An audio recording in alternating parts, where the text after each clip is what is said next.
Les autorités ivoiriennes, en partenariat avec l'Institut national polytechnique de Yamoussoukro, veulent lancer le premier nanosatellite ivoirien à l'horizon 2024 et créer une agence spatiale ivoirienne nommée YAMSAT CI01.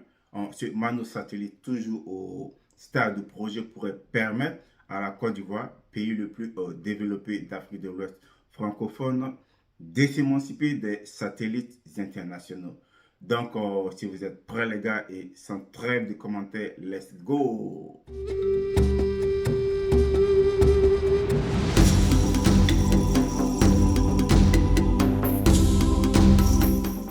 Bonjour et bienvenue sur Burkina News Network, ou BNN, cette chaîne YouTube bilingue là où je fais un bref résumé de l'actualité au Burkina et partout ailleurs dans le monde.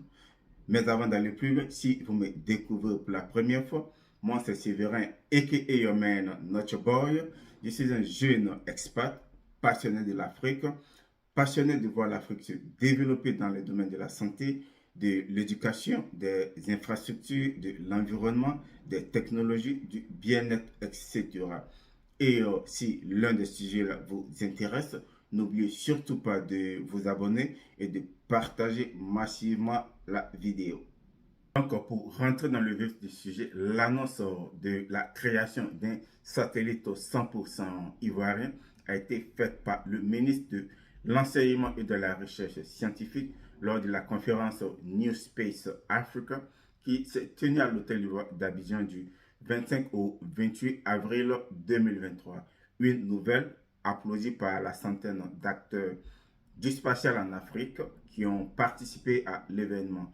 Et parmi les participants était présent l'inventeur du projet lui-même, Boubacar Fofana, qui est aussi président de l'entreprise à l'initiative du projet de nanosatellite baptisé YAMSAT CI01. YAM pour Yamoussoukro, la capitale ivoirienne, et SAT CI01 pour marquer le fait qu'il s'agit du premier satellite fabriqué en Côte d'Ivoire. L'entrepreneur de ce projet-là, avec le satellite, la Côte d'Ivoire pourrait mieux observer l'avancée des terroristes ou même cartographier l'étendue de la déforestation ou détecter leur paillage clandestin ou encore faciliter l'accès à l'eau potable. Et pour parvenir à ces fins, il s'est associé avec à l'Institut national polytechnique Félix Houphouët-Boigny de Yamoussoukro, une prestigieuse école ivoirienne.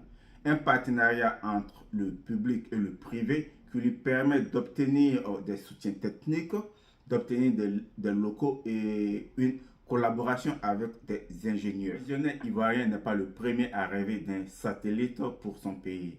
En effet, en 2015 déjà, le président de la République, Alassane Ouattara, avait lancé une étude de faisabilité à ce sujet.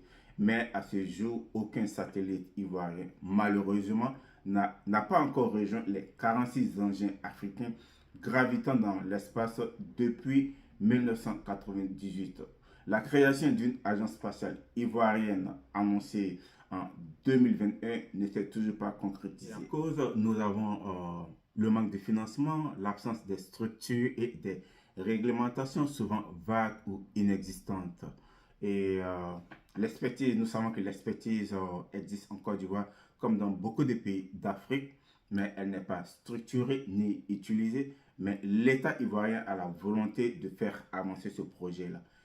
L'entrepreneur estime que l'on peut commencer à construire et lancer des nanosatellites avec 50 millions de francs CFA, soit près de 80 000 euros. On peut mobiliser cet argent-là assez facilement, que ce soit avec des investissements du secteur privé ou même des fonds gouvernementaux. Plus on augmentera le budget, plus on visera un satellite de qualité et durable. Si donc la Côte d'Ivoire veut allonger la liste des 15 pays africains présents dans l'espace, elle devra aussi miser sur le traitement des données satellites, notamment en investissant dans des écoles d'ingénieurs. J'appelle donc les dirigeants africains et ivoiriens en particulier à s'emparer du spatial comme un outil de souveraineté. Ceci pourrait bénéficier de l'appui au développement de l'Agence spatiale africaine créée par l'Union européenne en 2018. Une agence approuvée par 55 pays du continent et dont le siège se trouve au Caire. L'existence de cette agence démontre qu'il existe une prise de conscience au niveau continental. Et le chiffre d'affaires du secteur spatial africain est d'ailleurs estimé à 10 milliards de dollars d'ici 2024. Donc voilà, chers amis, c'est tout pour cette vidéo-là. Mais avant de partir, je vais encore une fois de plus vous demander de vous abonner et de partager massivement la vidéo. Et n'oubliez surtout pas d'activer la cloche de notification afin que vous soyez alertés lorsqu'il y a une nouvelle vidéo qui est postée. Voilà, que Dieu bénisse l'Afrique. Toujours votre humble et aimable serviteur Séverin, a.k.a. your man, not your boy. See you next time. I'm out.